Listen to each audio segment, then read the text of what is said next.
ख्याल रहे, आगरा से कोई भी बाहर से आए या जाए, उसकी तलाशी हो, उसकी पहचान लो।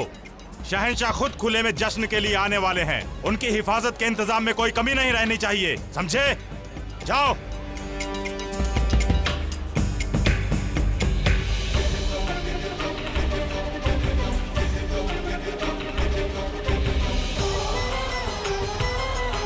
यहाँ तो पहरा खड़ा हो गया है, अब कैसे निकल पाएंगे यहाँ से? क्या शहंशाह आए थे? तुमने हमें बताया क्यों नहीं मोती? हमने कितना प्रयास किया, परंतु आपने बात पूरी करने का अवसर ही नहीं दिया हमें। और फिर शहंशाह ने भी संकेत किया कि आपको कुछ ना कहे, तो फिर क्या करते हम? हमें लगा तुम कुछ और कहने जा रही हो। हमें क्या पता कि शहंशाह के आने की सूचना देने वाली हो। और शहंशाह बिना मुनादी के आ जाते हैं। अब क्या सोच रहे होंगे हमारे बारे में कि हमारे पास उनके लिए समय नहीं है। कितना बुरा लग रहा होगा उन्हें। इतना बुरा भी नहीं लगा होगा उन्हें जितना आप सोच रहे हो। और उन्हें हंसते हुए संकेत किया था कि वो आपसे बाद में मिल लेंगे। नहीं, हमें शहंशाह से क्षमा मांगनी है। हम प्रतीक्षा नहीं कर सकते।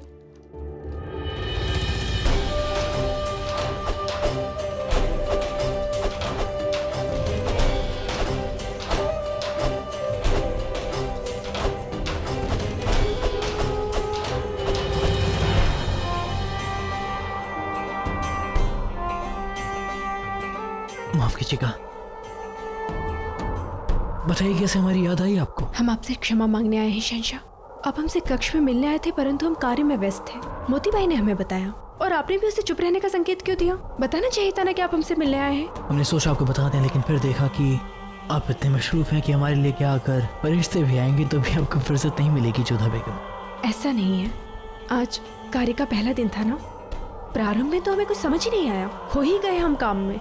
सच में रुकैया बेगम की प्रशंसा करनी चाहिए कि इतनी वर्षों से वो हरम का कार्य संभालती आ रही है। उन्होंने कभी उफ तक नहीं किया, हमेशा कार्य करती रही, कभी थकी नहीं। हम तो पहले दिन थक गए शहंशाह। अरे बस बस बस, हम तो बस मजाक कर रहे थे जोधा बेगम। और सच कहें तो बहुत अच्छा लगा ये देख कर कि आप अपने काम में मशरूफ हैं। हाँ वो तो ठीक है, परंतु आप हमसे मिलने आए और हम आपसे मिल भी नहीं पाए, ये तो ठीक नहीं है ना। सच कहें तो अगर आप अपना काम छोड़कर आती तो तब शायद हमें वो बात अच्छी नहीं लगती।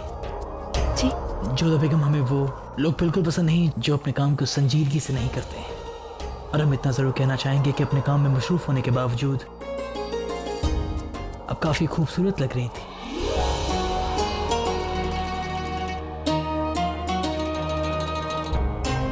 दीवाने खास में आप बिल्कुल भिन्न हो जाते हैं। हाँ, क्योंकि वहाँ हम शहंशाह हैं जोधा बेगम, और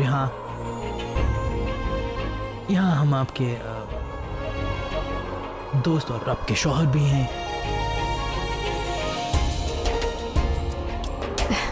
फिर अपने दोस्त की विनती ही समझ लीजिए कि अगली बार जब भी आप हमसे मिलने आए तो ऐसे चुपचाप न चले जाएं, हमसे मिलकर ही जाना। हम हरगिज़ कोशिश करेंगे जोधा बेगम, लेकिन शायद हमारा दिल इजाजत नहीं देगा कि हम आपके काम में खलल दें। क्या कहा आपने? दिल? परंतु हमें तो बताया गया था कि शहंशाह के पास हृदय है ही नहीं। जोधा बेगम, हम इस बात का बाद में फैसला करेंगे कि हमारे पास दिल है या नहीं। फिलहाल आपके पास बहुत सारी जिम्मेदारियां हैं और आपको बहुत सारे काम करने हैं, तो बेहतर होगा जाके आप अपना काम करें। जी।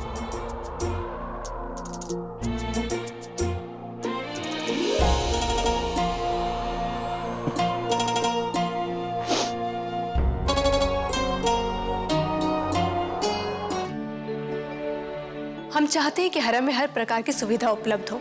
आप हरम के बाकी पदाधिकारियों से मिलिए और बातें कीजिए। यदि कोई भी समस्या है तो हमें सूचित कीजिए।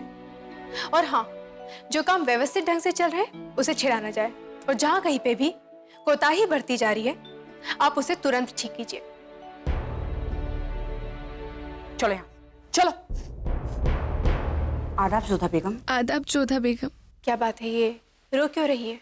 हुजूर, इस बांदी को हरम की साफ सफाई का काम दिया गया था, लेकिन ये काम चोरी दिखाई और आराम फरमा रही थी।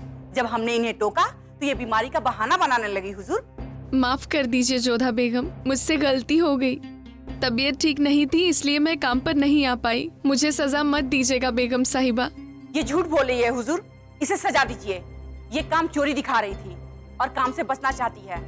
अगर इसे सजा नहीं दी गई तो हरम की बाकी बांदियां भी इसी के नक्शो कदम पर चलना शुरू कर देंगी। हुजूर,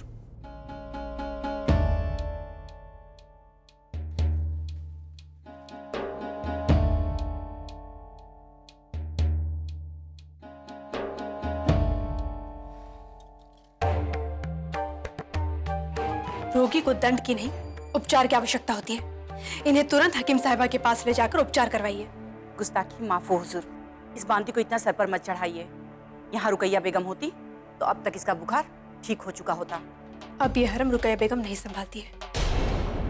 किसी भी रोगी को विवश करके कार्य नहीं कराना चाहिए। आपसे जितना कह रहे हैं उतना कीजिए।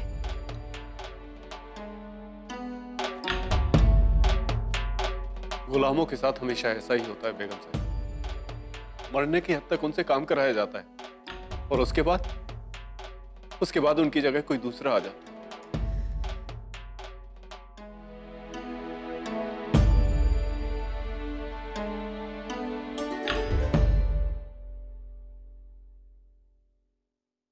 हरम की सभी बांदियों को एकत्रित होने को कहा जाए।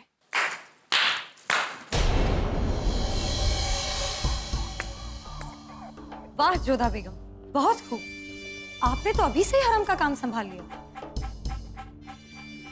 प्रणाम रुकैया बेगम। कहीं कैसे आना हुआ? बस यूं ही ये देखने आए थे कि हरम का काम सही से चल रहा है या नहीं। अभी तो हमने सीखना प्रारंभ ही किया है रुकैया बेगम। और सच कहें, आज इस एक ही दिन में आपके प्रति हमारे मन में मान और सम्मान और भी बढ़ गया। कैसे संभालती थी आप हरम का इतना सारा काम, और उसके पश्चात भी आप अपने लिए समय भी निकाल लेती थी। सच में आप प्रशंसा की पात्र हैं। शुक्रिया।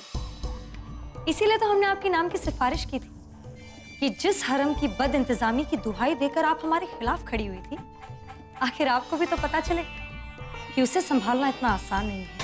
और फिर दूसरी वजह यह थी कि हम हरम की जिम्मेदारी से आजाद होना चाहते थे और अपने जलाल के साथ कुछ वक्त बिताना चाहते थे। हरम की जिम्मेदारियों में इतना महफूज हो गए थे कि हमारे और जलाल के बीच दूरी बढ़ गई थी। और कई बेगमात ऐसी है जो इस दूरी का फायदा उठाकर हमारे जलाल को हमसे छीनना चाहती थी, लेकिन हम ऐसा होने नहीं दे सकते थे। आप बेकार ही चिंतित हो रही है रुकैया बेगम। शहंशाह कोई बच्चे नहीं है, उन्हें भले बुरे की समझ है। आसानी से कोई भी उन्हें वश में नहीं कर सकता है। खैर, ये सब छोड़िए। बात यह है कि हम जलाल के साथ कहीं बाहर जाने का तय कर रहे थे, तो हमने सोचा कि आप भी हमारे साथ चलिए। लेकिन आप तो हरम के काम में महफूज रहेंगी ना। वो क्या है ना, कुछ दिनों में हमने चौगान खेलने का सोचा है और फिर उसके बाद हमने शिकार पर जाने का सोचा है। तो हमने सोचा क्यों ना हम आपको भी पूछ लें। अगर आप भी आती तो बहुत मजा आता। लेकिन खैर, आपकी इस जिम्मेदारी को संभाल लेने के बाद हम जलाल के साथ अकेले वक्त बिताने को आजाद हैं। और इस बार हम भेस बदल कर नहीं जाएंगे। चलिए, अब हमें जाना चाहिए। हमें कल के लिए मुकम्मल इंतजामात भी करने हैं।